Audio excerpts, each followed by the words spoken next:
Swamijis who are sitting here and guiding us, and also the wonderful delegates who are part of this very unique Temple Connect program. At the outset, I take the opportunity to thank and express my heartfelt appreciation for the chairman of this convention, Prasad Ladji, and the founder was instrumental behind making this convention, an event where the whole of Bharat is assembled in Tirupati today, Girish Kulkarniji. Ladies and gentlemen, brothers and sisters, I am very happy and very delighted. Temple Connect program last year in Varanasi and this year in Tirupati is able to bring our Swamijis, our Adinams, our Gurus, one end. At the other end, very, very young, enthusiastic people. Nowhere I've seen a gathering in which youngsters are present, very passionately. They want to take the temple economics to a different level. Make sure Sanatana Dharma keeps prospering. And at the same time, rediscover what we have lost and bring those things to the mainstream. At the same time, on the other end, we have our elders who are guiding us, helping us to rediscover what we have lost over the last 250 years, trying to bring it back to the mainstream. That is why this gathering is very unique. Passionate youngsters in the one end and our senior elders in the other end. If you look at many of the global cities, if we take last 1,000 years, the cities which were present 1,000 years before, cities which are present now, many cities have vanished. Cities which have withstood 1,000 years, even now, which are centers of civilization. If we take cities like Varanasi, cities like Madurai, cities like Ujjain, cities like Pushkar, if we take some of the cities, very clearly we can find cities which should withstand the ravages of time, which are standing for the last 1,000 years. Very clearly we can connect all those cities are temple cities. Only temple cities are eternal cities. They're there for a long, long time. Other day I was reading an article by a temple researcher called Sandeep Singh Ji. I think today or tomorrow is also talking here. He has gone through some of the American cities. Cities like Detroit, around World War II, which were the cradles of automobile manufacturing. It lost 25% of its population between 2000 and 2010. Those cities are fast coming down. At one point of time, big cities. Even now in India, some cities are called Detroit of India. If you go to Coimbatore, a city in which I'm living now, they say Coimbatore is Detroit of South India. But if you look at the status of Detroit, it is fast vanishing. Cities like Atlantic City, which is known for its gambling and which is known for its entertainment industry, it is one of the top 10 dying cities in US. It is the 9th out of 10 dying city. So cities which made a name in some sector, some industry, it is all fast going down. But cities which are eternal are our cities in which a temple is the fulcrum of that city. Very clearly from history we can understand. That is why this convention is very important, because we are trying to find a common denominator that is connecting all the temple cities. We are using the word called temple economics. We have heard a lot of economic theory. What is the temple economics? How can temple be the fulcrum of generating economic activity around that area? And more importantly, drive Bharat's growth. We are standing in this very, very holy Tirupati. We are all sitting at the feet of Lord Venkateshwara. This is not a very ordinary temple, not a very ordinary city. This temple is alone worth, if Tirupati Devasthanam is listing in the Indian stock market, its valuation will be 2.5 lakh crore. That will be the valuation of the Tirupati temple. And people have calculated the valuation by using smart metrics. This temple has got close to 10 tons of gold in the bank, 2.5 tons of gold as ornaments, 16,000 crore as bank deposit, 960 properties across India, Bharat, If somebody is doing a smart valuation, it comes to close to 2.5 lakh crore as market cap. To compare Tirupati Devasthanam to some of the large multinational companies in the world, a company like Nestle, a multinational company more than 100 years old, Nestle is around 2,10,000 crore market cap. If you look some of the big oil companies in India, like ONGC, it is around 1.6 lakh crore. Maybe there is something right Tirupati has done. There is something right that is happening in the Tirupati Devasthanam, which was formed by an act in 1932, which underwent some changes. There is a semblance of government control. At the same time, there is a freedom and autonomy also in the board, which has made Tirupati to be a temple in the last 100 years, especially after 1932, to reach this position, to reach this preeminent position. Nowhere in the world we can boast these numbers. Vatican City has seen 90 lakh people visiting it last year. Mecca, Saudi Arabia, 2 crore visited.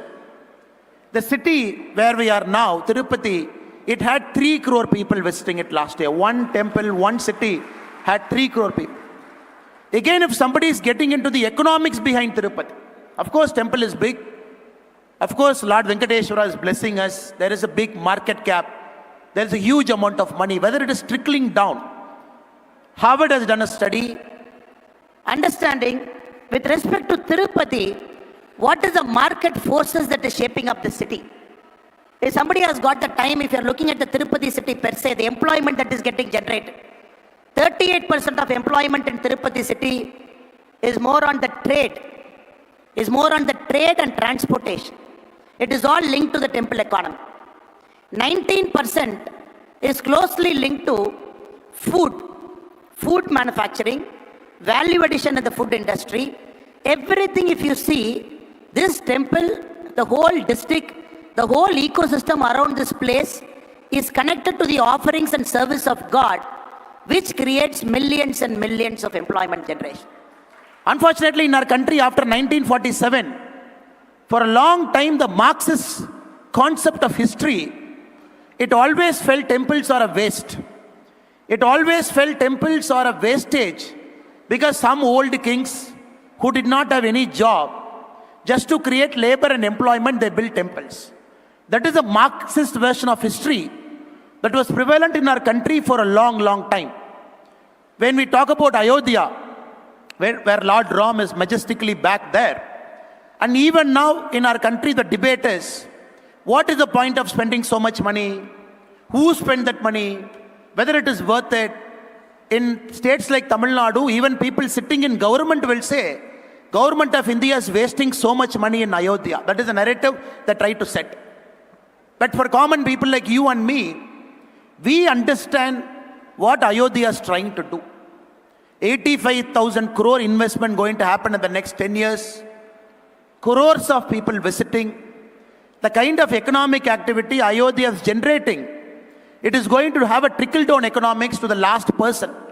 The person who is involved in the flower business, the person who is assembling the flower, right from agarbatti, right from the puja saman, right from the manufacturing. It is going to create a huge ecosystem that is going to be built around temple economics. The last 10 years, we can confidently say, from Kasi to Ujjain to Ayodhya to Puri Jagannathar. Now, if you look at all the places with the modernization, the money that is getting invested, we are seeing straight away a 20% jump of tourists who want to go there. That is very, very important in our country. We are seeing this rebirth of temple economics. We are seeing this rebirth of common people going to a center of worship, which was standing there for 1,000 years. But maybe in the last 250 years, they never had the opportunity to go and see this pristine place. Now, since it is happening, a new kind of market forces operate. If we wait for another 5-10 years, we can clearly bring out papers. On Kashi Vishwanath temple, we can clearly bring out papers to say what the temple is, how many people visited, the trickle-down economics, how many people getting benefited, the total footfall. Again, for temple in Ujjain we can bring. Again, for Ayodhya we can bring. Again, for Puri Jagannathar temple we can bring.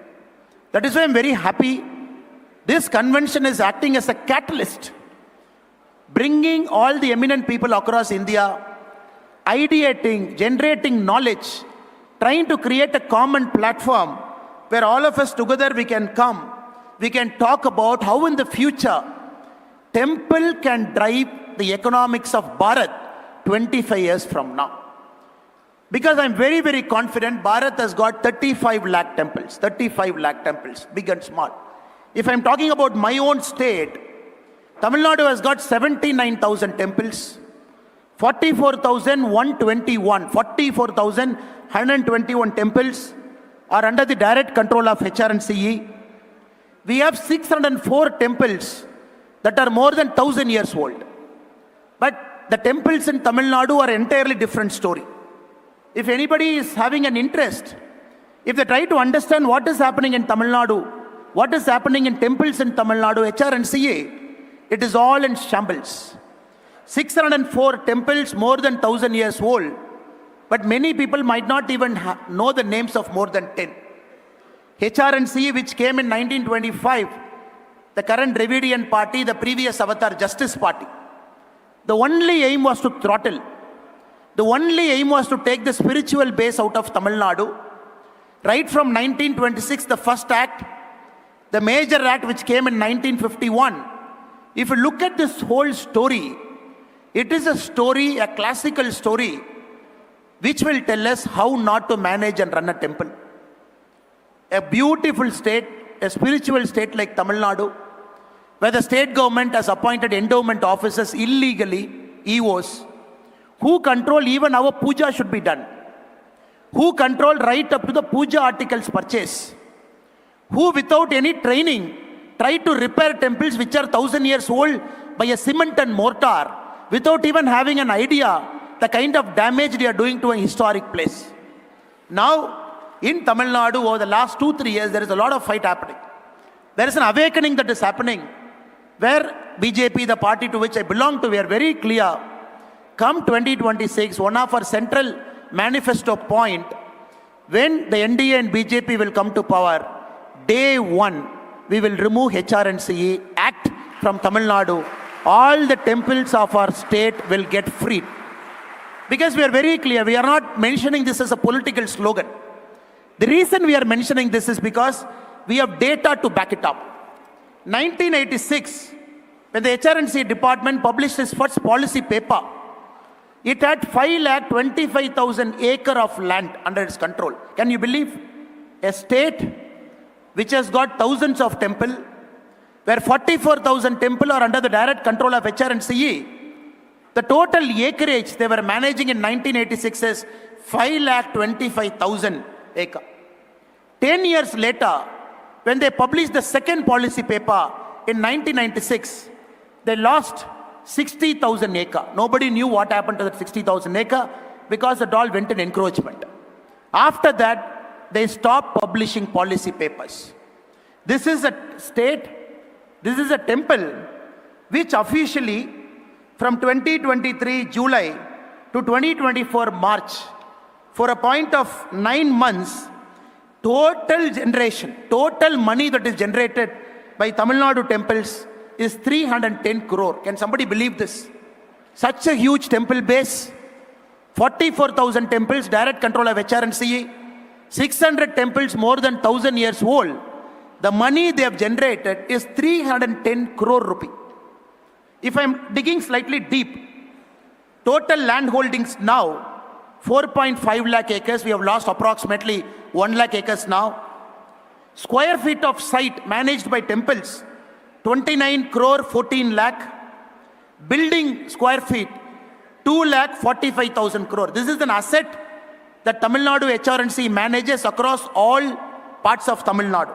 4.5 lakh acre, 29 crore square feet of site, 2 crore square feet of buildings. If you look at the market rent, if somebody has got a time, they go to that place, they find that building, they put a market rate to it. As per our calculation, every year, bare minimum, they should generate 8,000 crore every year, bare minimum. But unfortunately, politicians have taken control of many of this. 50-year lease, 99-year lease. There are some properties in Tamil Nadu taken by some people, 1 rupee lease for 99 years.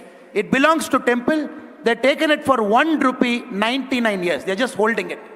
So that is why the revenue that is shown is just a matter of 300 crore, which is the official document they have published for 9 months. So we are very clear, in the last 20 years, if we put market rate to all the temples mismanaged by the HRNC department in Tamil Nadu, it is close to 95,000 crore of unrealized rent that has happened in Tamil Nadu alone. This could have funded our midday meal schemes for the last 20 years. This is the biggest problem. Now all of us are fighting to make sure the temples of Tamil Nadu realize their pure potential. In the open market, in economics is built around the temple. Madurai Meenakshi Amman temple, there was a controversy. 50 meters from the Meenakshi Amman temple, there is a beef stall. Somebody is cutting a non-vegetarian there. Because it is thoroughly mismanaged. There is no interlinkage connections. The whole ecosystem is not brought in a single place. Only the boundary walls of a temple are managed by an act, but not the areas around the temple which can be regulated. So people don't want to go, no toilets. Even in Thaipusam day, when millions of people march towards Lord Muruga's sacred abode, you will see lakhs of women and children marching in the road, walking with their bare foot to Lord Muruga's temple. We will not find a single toilet. And people have to wait in queues. And people don't even, over a time what happens? People will start losing their faith in God. The problem with Dravidian politics in Tamil Nadu, which they clearly wanted, right from 1926, they felt you start mismanaging temples. You start taking the spiritual angle out of the places where temples are there. Slowly the next generation of people will start losing their faith in Sanatana Dharma. And over a point of time, you can make this state as a so-called secular, the secular word that is defined in most India by the Marxist historians. That is why we are fighting this as a matter of principle. That is why we are very clear, this has to be released from them. If I go one step further, again if you look at HRNC audits, the government spends, HRNC is the only department in Tamil Nadu which refuses to submit itself to CAG. Even after the Madras High Court said the HRNC has to submit itself to the CAG so that we can audit it, a paper can come out, common people like you and me can know what exactly wrong in the temple. As of now, March 2023, there are 1,87,000 audit objections pending from 1986. Audit objections are pending. How they purchased it, where they purchased it, what is the commission, nobody knows. That is why we keep telling the endowment officers are sitting inside Tamil Nadu temples only as commission agents to loot the temple's money, to suck the temple out of the hard-earned pilgrims' revenue. Now, if I am going one step further, who gave permission to appoint the endowment officers? Because many a time, many of our Adinams have gone to Supreme Court. In 1951, the Dharmapuram Adinam, Srila Sri Subramaniya Desikya Jnana Sambandha Pandara Sannadi Ayya, he went to Supreme Court stating, it is an Adinam temple. Tamil Nadu government doesn't have any right to appoint an EO. So based on this, in 1965 judgment, Supreme Court has cancelled government control over 45 temples. It said you cannot have an EO. These temples are something like Madurai Meenakshi Amman temple, Srirangam Ranganatha Swami temple, Tiruvannamalai Arunachala Swami temple, Tiruchendur Subramaniya Swami temple. Again, the Tamil Nadu government committed a fraud. In 1965, the same year after the Supreme Court judgment came, they added section 75A, B and C in the act to say, okay, the Supreme Court has given a judgment, we can't immediately come out, we will hold it for 1 more year, after 1 year the government will come. At the same time, the law says, if there is any fight that is happening in the temple, if anybody can come and give a complaint to HRNC department has got the right to appoint an EO for 5 years. Now, based on this fraud, they keep appointing EOs And that is why recently when somebody went to the court to ask for the appointment letters of all the executive officers in Tamil Nadu, HRNC says we have 600 EO. They couldn't produce appointment letters for 450 executive officers.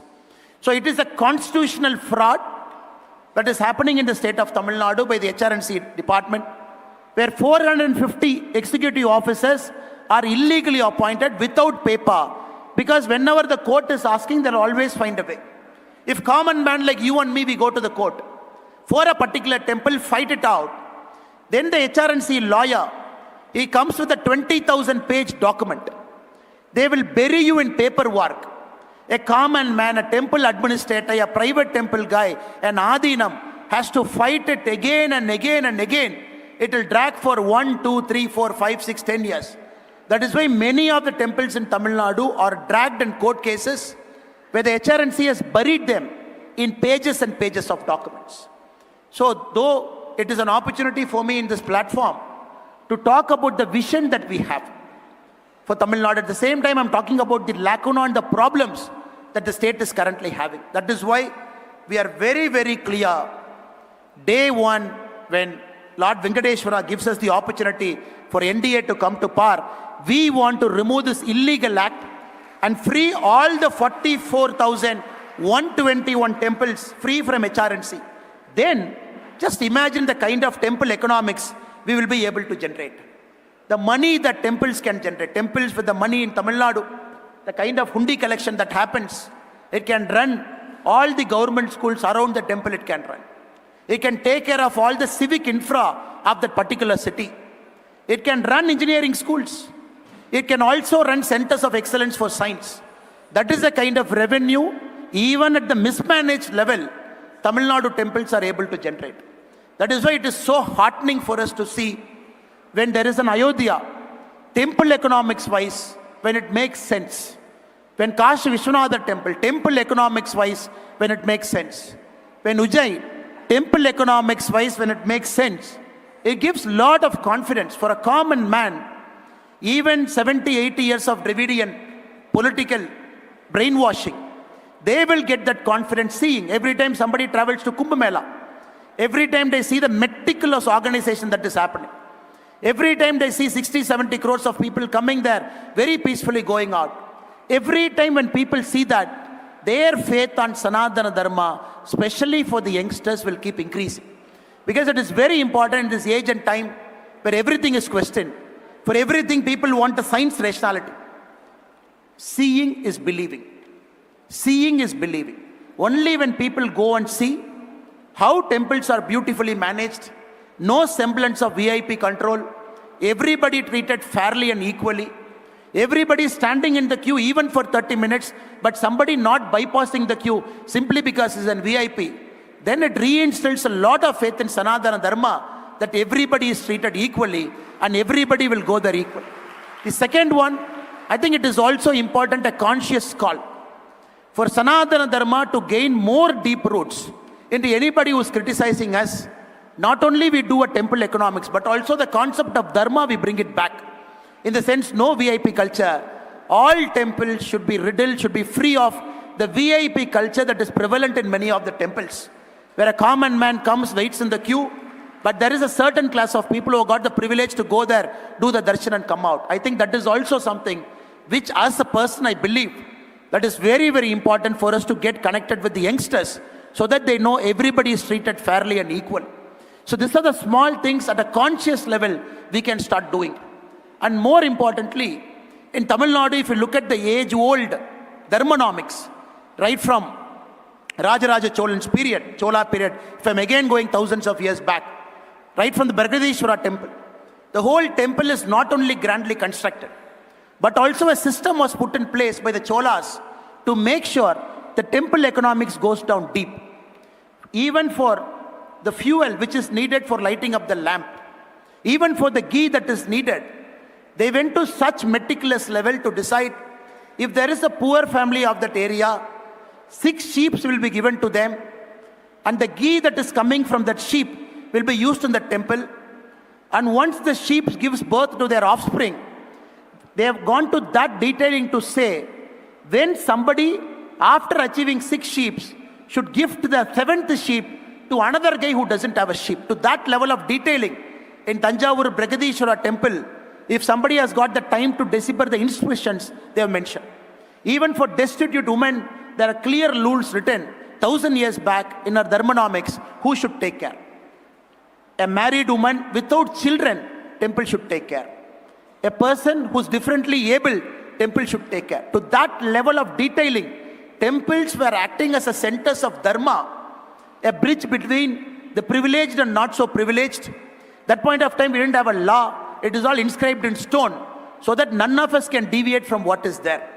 I'm very, very sure coming years, with the blessings of elders, Sanatana Dharma and Dharmanomics model from Bharat, maybe in 25 years, 50 years from now, it should go across the world as a model for equality, as a model for fraternity, as a model where people can come together, as a model temple will be the arbiter between the haves and the have-nots. So there is no unrest in any parts of the world. I think that is a larger vision. To reach there, it is very important. The temple cities and temples, they become centers of excellence. It is very important, especially in a state like Tamil Nadu, the temples are completely freed from the HRNC department. It is more important, very important more than that, once freeing the old model in which the temples were run by a group of trustees. Now people can say, okay, you have freed it, day one. After freeing it, will it lead to more chaos? The whole idea of bringing this act, because they felt it is dominated by the priestly class. The Dravidian forces are very happy to use the word called Brahmin domination. That's how the politics of Tamil Nadu is for the last 50, 60, 70 years. They say, no, the Brahmin class will come and dominate temple. That is why in 1926 we freed. If anybody has got free time to roam around Tamil Nadu temples, we see temples, how beautifully it is structured. Different caste groups, they do puja in temple.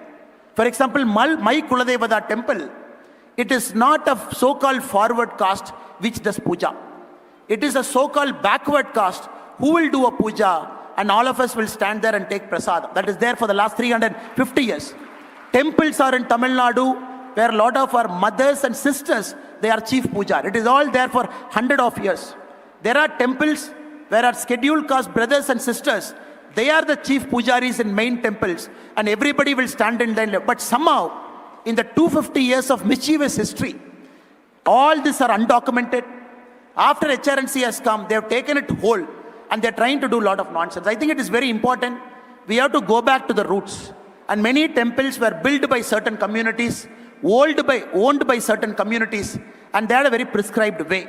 We're very clear. We have a model to run temples once we free it. And this model is based on fraternity. This model is based on equality. This model can make temple more accessible to all the people, unlock the revenue potential of all the offerings inside the temple, and more importantly, generate trickle-down economics which can go down well. So I thank the Temple Connect program for giving me an opportunity to come here and to talk about what is wrong in Tamil Nadu temples, the constitutional fraud that is happening, and the fight. Millions of people are fighting. There are people, hundreds of people who have dedicated their whole lives to take HRNC only to court. That is one side that has happened. But what is more important is the political change. The people giving their verdict to a political party to come and usher in this change. That is one part. And second, the temple economy that is happening in our country, that is creating a model for other temples to emulate. That is one part. A famous temple like here, TDD, which is a beacon of hope. A temple that is well managed, 2.5 lakh crore asset that we are looking. And coming years, more people will start going to temples. We will only see increasing number of people going. That number is not going to come down. We are seeing 20% year on increase to increase where temples are well maintained. That is the only way, I believe, of uniting Bharat, not by giving fancy speeches by politicians. One temple starts opening up, people starts visiting a temple. A South Indian visiting Kashi, South Indian visiting Ayodhya, somebody from the northern part, Uttarakhand, visiting Rameshwaran temple, somebody visiting Meenakshi, somebody visiting Palani, somebody visiting all the temple. That is how always Bharat was built. People visiting temples, people forgot their language, people didn't know the difference between them. Once we start doing it and reconnecting it back, Bharat will always be connected, and I'm very sure God will give all of us an opportunity to be a part of this massive process in the future. I again take the opportunity of the organizers who are sitting here for giving me an opportunity to come and present here some humble viewpoints. I'm very, very aware this is a stage where a lot of people are doing massive work. A lot of people have done massive work. They're coming here and speaking. A small man like me who has got a vision with a team to keep bringing this changes. I also got this opportunity to present my viewpoint. I thank all of you for giving me that opportunity and for your patient listening. Thank you so much. Jai Bharat.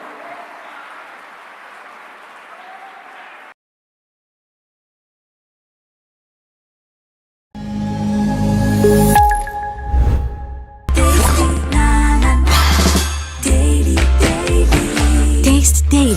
Taste the Daily.